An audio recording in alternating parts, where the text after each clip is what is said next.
Hello all, ഏവർക്കും പുതിയൊരു വീഡിയോയിലേക്ക് സ്വാഗതം. ബ്രിട്ടീഷ് ഹിസ്റ്ററി സെക്കൻഡിലെ ലേറ്റ് വിക്ടോറിയൻ ലിറ്ററേച്ചർ, പിൽക്കാല വിക്ടോറിയൻ സാഹിത്യം എന്ന് പറയുന്ന പാഠഭാഗമാണ് നമ്മളിന്ന് ചർച്ചയ്ക്ക് വേണ്ടി എടുത്തിരിക്കുന്നത്. അപ്പോൾ നമുക്ക് നേരെ പാഠഭാഗത്തിലേക്ക് പോകാം. വിക്ടോറിയൻ സാഹിത്യം എന്നുള്ളത് 19-ാം നൂറ്റാണ്ടിലും 20-ാം നൂറ്റാണ്ടിലും ധാരാളം മാറ്റങ്ങൾ സൃഷ്ടിച്ച ഒരു സാഹിത്യമാണ്. വ്യാവസായികവൽക്കരണം സമൂഹത്തിലുണ്ടാക്കിയ ആഘാതം, ലിംഗവിവേചനങ്ങളെ ധീരമായി ചോദ്യം ചെയ്യൽ, വിശ്വാസകാര്യങ്ങളിലും ധാർമ്മിക മൂല്യങ്ങളിലുമുള്ള ചൂടേറിയ സംവാദങ്ങൾ, ഇവയെല്ലാം പാരമ്പര്യ രീതികളും ആധുനിക രീതികളും തമ്മിലുള്ള ഏറ്റുമുട്ടൽ, ഇവയെല്ലാം വിക്ടോറിയൻ സാഹിത്യത്തിൽ പ്രതിഫലിപ്പിക്കുന്നു. എന്താണ് പിൽക്കാല വിക്ടോറിയൻ സാഹിത്യം? വിക്ടോറിയൻ യുഗം സാമൂഹികവും രാഷ്ട്രീയപരമായിട്ടുള്ളതും സാങ്കേതികപരമായിട്ടുള്ളതുമായ മാറ്റങ്ങളെ ലക്ഷ്യം വഹിക്കുന്നു. വിക്ടോറിയ രാജ്ഞിയുടെ ഭരണ സവിശേഷതയാണ് ഈ ഒരു കാലഘട്ടത്തിന് വിക്ടോറിയ കാലഘട്ടം എന്ന പേര് ലഭിക്കാൻ തന്നെ കാരണം. വ്യാവസായിക വിപ്ലവം, നഗരവൽക്കരണം, ശാസ്ത്ര പുരോഗതി എന്നിവ വലിയ മാറ്റങ്ങൾക്ക് തുടക്കമിട്ടു. ദരിദ്രരും സമ്പന്നരും തമ്മിലുള്ള അകലം വർദ്ധിച്ചതും തൊഴിലാളി സമരങ്ങളെക്കുറിച്ചും എഴുത്തുകാർ മനസ്സിലാക്കി. ചാൾസ് ഡിക്കൻസിൻ്റെ 1854 പുറത്തിറങ്ങിയ ഹാർഡ് ടൈംസ് എന്ന് പറയുന്ന കൃതിയും എലിസബത്ത് ഗാസ്കെലിൻ്റെ നോർത്ത് ആൻഡ് സൗത്ത് എന്ന് പറയുന്ന കൃതിയും തുടങ്ങിയ നോവലുകൾ ഇതിന് അടിത്തറയിട്ടു. സാഹിത്യം സാമൂഹിക വിമർശനത്തിനുള്ള മാധ്യമമായി മാറിയ കാലഘട്ടമായിരുന്നു ലേറ്റ് വിക്ടോറിയൻ കാലഘട്ടം. Thomas Hardy, Tess of the Urbervilles, Jude the Obscure തുടങ്ങിയ കൃതികളിൽ ഗ്രാമീണ ജീവിതത്തിൻ്റെ കഠിനമായ യാഥാർത്ഥ്യങ്ങളെ വിശകലനം ചെയ്തു. വിക്ടോറിയൻ കാലഘട്ടത്തിൻ്റെ അവസാനത്തിൽ സാഹിത്യ പരീക്ഷണങ്ങൾ അഭിവൃദ്ധി പ്രാപിച്ചു. പരമ്പരാഗത രീതികളെ വെല്ലുവിളിച്ചു. ആർട്ട് ഫോർ ആർട്ട്സ് സേക്ക്, കല കലയ്ക്ക് വേണ്ടി എന്നുള്ള ആശയത്തിന് ഊന്നൽ നൽകി. സാറ ഗ്രാൻഡ്, മോണ കെയ്ഡ് പോലെയുള്ള വനിതാ രചയിതാക്കൾ ഉദയം ചെയ്തു. സ്ത്രീ വിമോചനത്തിനും അവകാശങ്ങൾക്കും വേണ്ടി ഇവർ വാദിച്ചു. ഇത് ഫെമിനിസ്റ്റ് പ്രസ്ഥാനത്തിന് പിന്തുണ നൽകാൻ കാരണമായി. കലയുടെ സൗന്ദര്യത്തിനും സാമൂഹിക അതിർവരമ്പുകളെ ഭേദിക്കുന്നതിനും ഈ കാലഘട്ടം സാക്ഷ്യം വഹിച്ചു. അക്കാലത്തെ ഉത്കണ്ഠകളെയും ആകുലതകളെയും പ്രതിഫലിപ്പിച്ചു.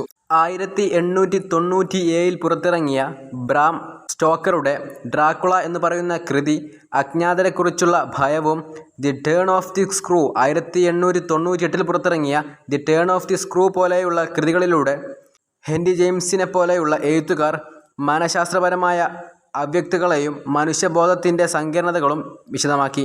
വിക്ടോറിയൻ സാഹിത്യത്തിൽ ഒരു മായാത്ത മുദ്ര പതിപ്പിച്ച വ്യക്തിയാണ് ഓസ്കർ വൈൽഡ്. 1895 പുറത്തിറക്കിയ the importance of being Earnest പോലെയുള്ള നാടകങ്ങൾ ഹാസ്യരീതിയിൽ സാമൂഹിക കാപട്യങ്ങളെ അഭിസംബോധന ചെയ്തു. അക്കാലഘട്ടത്തിലെ പ്രധാനപ്പെട്ട മറ്റൊരു എഴുത്തുകാരനായിരുന്നു ജോർജ് എലിയറ്റ്. മനുഷ്യപ്രകൃതിയെക്കുറിച്ചുള്ള ഉൾക്കാഴ്ചയോടെയുള്ള ചിത്രീകരണം നിർവഹിച്ചു. H.G. വെൽസ് അക്കാലത്തെ സാഹിത്യരംഗത്ത് മികച്ച സംഭാവനകൾ നൽകി. സമകാലിക സംഭവവികാസങ്ങളെക്കുറിച്ചുള്ള ഉത്കണ്ഠകൾ ഊഹിച്ചെടുക്കാൻ വിദഗ്ധനാണ് അദ്ദേഹം. ആദ്യകാല വിക്ടോറിയൻ സാഹിത്യം സമൂഹത്തിലെ പല ആശങ്കകളെയും ചർച്ച ചെയ്യുന്നു. സാമൂഹിക വെല്ലുവിളികൾ, യാഥാർത്ഥ്യങ്ങൾ, സാഹിത്യ പരീക്ഷണങ്ങൾ എന്നിവയെല്ലാം കടന്നുവരുന്നു. 19-ാം നൂറ്റാണ്ടിൽ നിന്ന് 20-ാം നൂറ്റാണ്ടിലേക്കുള്ള പരിവർത്തനത്തെ അടയാളപ്പെടുത്തുന്നു. അതിൻ്റെ ശാശ്വത പ്രസക്തി എന്ന നിലയിൽ ആധുനിക സാഹിത്യത്തിന് വിക്ടോറിയൻ സാഹിത്യം പ്രചോദനം നൽകുന്നു. അടുത്തതായിട്ട് എടുത്തു പറയേണ്ട വ്യക്തിയാണ് തോമസ് ഹാർഡി. 1840 ജനിക്കുകയും 1928 മരണപ്പെടുകയും ചെയ്ത വ്യക്തിയാണ് തോമസ് ഹാർഡി.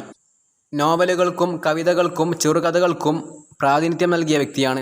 19-ാം നൂറ്റാണ്ടിൻ്റെ അവസാനത്തിൽ ഇംഗ്ലണ്ടിൽ സംഭവിച്ച സാമൂഹികവും സാമ്പത്തികവും സാംസ്കാരികവുമായ മാറ്റങ്ങളെ പ്രതിഫലിപ്പിച്ചു. ഗ്രാമീണ ജീവിതത്തെ പാടെ പകർത്തിയെടുത്തു. 19-ാം നൂറ്റാണ്ടിൻ്റെ അവസാനത്തിലെ മറ്റൊരു സാഹിത്യ പ്രസ്ഥാനമായ നാച്ചുറലിസം ഹാർഡിയുടെ കൃതികളിൽ പ്രകടമാണ്.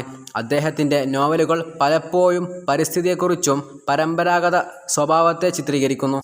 ലൈംഗികത, വിവാഹം, സാമൂഹിക മാനദണ്ഡങ്ങൾ ഏർപ്പെടുത്തിയ പരിമിതികൾ തുടങ്ങിയ വിഷയങ്ങളെക്കുറിച്ചുള്ള ഹാർഡിയുടെ കണ്ടെത്തലുകൾ വിക്ടോറിയൻ കാലഘട്ടത്തെ പരമ്പരാഗത ധാർമ്മികതയെ വെല്ലുവിളിച്ചു. അടുത്തതായിട്ട് എടുത്തു പറയേണ്ട വ്യക്തിയാണ് ഓസ്കർ വൈൽഡ്. 1854 ജനിക്കുകയും 1900 മരണപ്പെടുകയും ചെയ്ത വ്യക്തിയാണ് ഓസ്കർ വൈൽഡ്. ഉജ്ജ്വലമായ ശൈലിക്കും സാമൂഹിക വിശകലനത്തിനും വിദഗ്ധനായ എഴുത്തുകാരനായിരുന്നു ഓസ്കർ വൈൽഡ്. കലയുടെ വികസനത്തിന് എന്ന ആശയം ഇദ്ദേഹവുമായി ബന്ധപ്പെട്ടതാണ്. മൂർച്ചയുള്ള പ്രയോഗങ്ങൾക്കും ആക്ഷേപഹാസ്യത്തിനും സമർത്ഥനായിരുന്നു ഇദ്ദേഹം. The importance of being Earnest എന്നത് ആക്ഷേപഹാസ്യപരമായിട്ടുള്ള അദ്ദേഹത്തിൻ്റെ ഒരു ശൈലിക്ക് ഉത്തമ ഉദാഹരണമാണ്. വ്യക്തിജീവിതത്തിലും എഴുത്തിലും അദ്ദേഹം സാമൂഹിക മാനദണ്ഡങ്ങളെയെല്ലാം വെല്ലുവിളിച്ചു. വ്യക്തി സ്വാതന്ത്ര്യത്തിന് പ്രാധാന്യം നൽകി. പാരമ്പര്യ മൂല്യങ്ങളോട് ധിക്കാരം കാണിച്ചു.